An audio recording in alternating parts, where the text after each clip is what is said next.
What is up, everybody? Welcome back to my YouTube channel. I hope you're doing okay. Today's video is going to be quick and easy. I just want to go over my top 5 favorite products that I used for scar care after top surgery. I have made a lot of videos before about my entire top surgery journey, I guess. There's a lot of videos I have out where I talk about what surgeon I went to, how much it cost, blah blah blah. This is not one of those videos. I'm not going to be talking about the actual process of top surgery or anything like that. I'm just going to go over, like I said, my top 5 favorite products that I used when I was kind of in the early process of recovery after top surgery. I started scar care pretty quickly. I think I started maybe at the 1 or 2 month mark post-op. I know a lot of guys don't really start scar care that early, but I was very paranoid about how my scars were going to heal up because I'd never had any sort of larger surgery or any larger scars like that before, so I just wanted to make sure that they healed up as best as possible. These products I mainly used when I was around, I would say safely 2 months post-op all the way up until about a year post-op, and then after a year post-op I got my chest piece done, so I kind of stopped doing scar care so religiously because I had something there that was kind of covering them up. I still do scar care occasionally nowadays. I'm 3 years post-op now. It's been a while, so I have to remind myself. So occasionally if I feel a little tight, or if I feel they're looking a little bit too dry or a little bit red, especially my nipples in the winter, they get kind of chapped. I don't know if that happens to any other trans guys with your post-op nipples, but it happens to me. It's just annoying. So some of these products I do still use. So obviously I don't have all of these products on hand with me physically, so I won't be able to show you what they look like in real life, but I'll be putting pictures up here on the screen for you guys to see, and I'll also be linking stuff in the description of this video, and if I can't find the exact product that I use, it'll be something very similar or something that I think would work just as well. But with all that out of the way, we can go ahead and start talking about these products. The first one that I wanted to talk to you guys about is one of the biggest things that I used when I first started my scar care routine, I guess. And that is the Shea Moisture Cocoa Butter. When I first got top surgery, I had a friend whose mom had several knee surgeries, and she swore by this stuff. She swore that it helped get rid of the scars from her knee surgeries and things like that. So she gave me a massive tub of it, and I must have used it probably 2 to 3 times a day, just massaging my scars 2 to 3 times a day with it, and it did really well. It kept me constantly moisturized without clogging up my pores and stuff like that. And as I was using this product, I was also using it with a massage roller ball, which is the second product that I wanted to talk to you guys about. So I would use the Shea Moisture cocoa butter, like I said, 2 to 3 times a day, just rubbing it in until it was absorbed by my skin. And then once I was done getting the cocoa butter rubbed in, I would take this.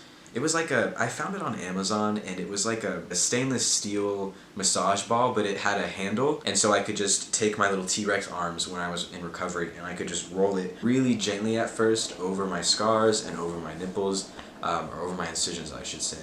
And yeah, I would do that, like I said, 2 to 3 times a day, and I think that really helped out in the beginning with reducing redness, reducing the swelling, and kind of flattening out the scar tissue that was forming there. I really do recommend, if you're balling on a budget, I really do recommend the cocoa butter, because you can find it at Walmart for, I don't know, probably as cheap as $5 to $6 for one of those larger tubs. Again, I'll link everything in the description, and I'll put a picture as well as the lowest price I could find up here on the screen for you guys. But yeah, I would really recommend the cocoa butter. Like I said, it was a great kind of starter product for when I was freshly starting my scar care routine, and I would recommend the massage ball roller, or at least something similar to it if you can't find the exact one that I'm talking about.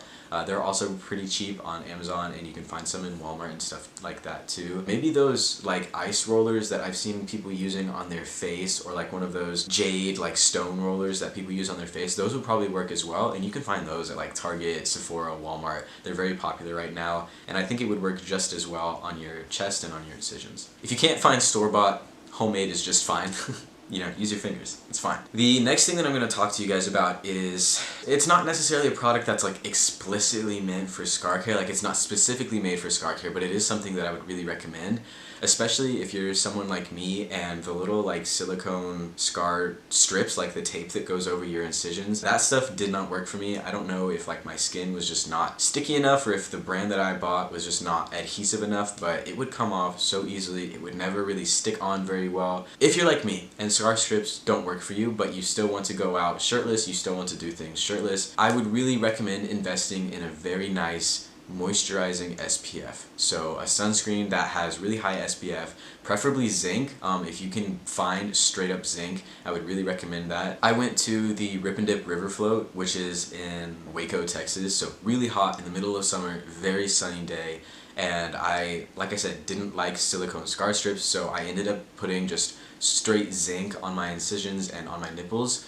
And I would just kind of reapply that throughout the day as I would go swimming and stuff, and my scars and my nipples were absolutely fine. I didn't have any issues. So I would really recommend using a strong SPF, preferably straight up zinc if you can, but if not, something that's like 50 SPF or higher. Like 50 SPF is probably the lowest that I would go. And after you are in the sun with your incisions for a long period of time, I would really recommend using one of the other products that we talk about in this video and really work the moisturizer into your incisions, into your nipples afterwards, because that's going to reduce any damage that you get from spending time in the sun. If it's absolutely unavoidable spending time in the sun and you don't want to wear like a swim shirt or something that will kind of keep the sun off of your incisions, buy some zinc, invest in some really nice sunscreen. It will go a long way, trust me. Next thing that we're going to talk about is something that I didn't use a lot because it's a bit pricier. I only was able to get my hands on like travel sizes of this, but it's Silicone Care Gel. Like I said, it's a bit pricier, at least the ones that I was looking at, because in my opinion, you pay for what you get. So if you want something that's, you know, really good quality, you might have to pay a little extra. And so I was only really ever able to get my hands on like little sample sizes of this, and even the tiny sample sizes that I used worked really well. I actually started using Silicone Gel after I got my chest piece, and I noticed that some areas where the incisions had been tattooed over were a little bit more red and a little bit more irritated looking than the rest of my chest. So once I started using Silicone Care Gel, it went away almost like instantly. After like a few days of use, once or twice a day, completely gone. My scars were so soft and they were so like, they basically looked like completely faded. It was honestly insane. I would really recommend, if you have the budget for it, investing in a really nice Silicone Care Gel. I do wish that I had been able to invest in like a larger thing of Silicone Care Gel. Maybe it would have changed the way that my chest healed a little bit. I'm very happy with how my chest looks now, but I'm kind of curious to know if I had continued to use Silicone Gel, if it would look any different. The last product that we're going to talk about is the product that I currently use whenever I feel like my chest needs a little touch-up. It's just straight bio oil. The one that I have you can buy at Walmart and Target for relatively cheap, but it's pretty easy to find. I feel like you can get it at here in Italy, you can get it at pharmacies, but yeah, in America you can get it, like I said, at like Walmart, Target. I'm pretty sure you can also find it at like CVS and shit like that. Obviously it's very moisturizing because bio oil is meant for use on like incisions and scars and things like that. It's just meant for use on your skin, on your body. I do recommend bio oil for scar care. It's actually one of the main products that I've seen other trans guys using. You know, your routine is up to you and it's at your own discretion, but I use it now since I'm 3 years post-op. I just use it whenever I feel like my chest is a little bit tight or my scars are looking a little bit irritated. Very easy to use, very minimal amount needed, like a little bit goes a long way, and I've had like a larger bottle for a while. It's lasted me a very long time, so I would definitely recommend it. I think it's a good investment for the long run.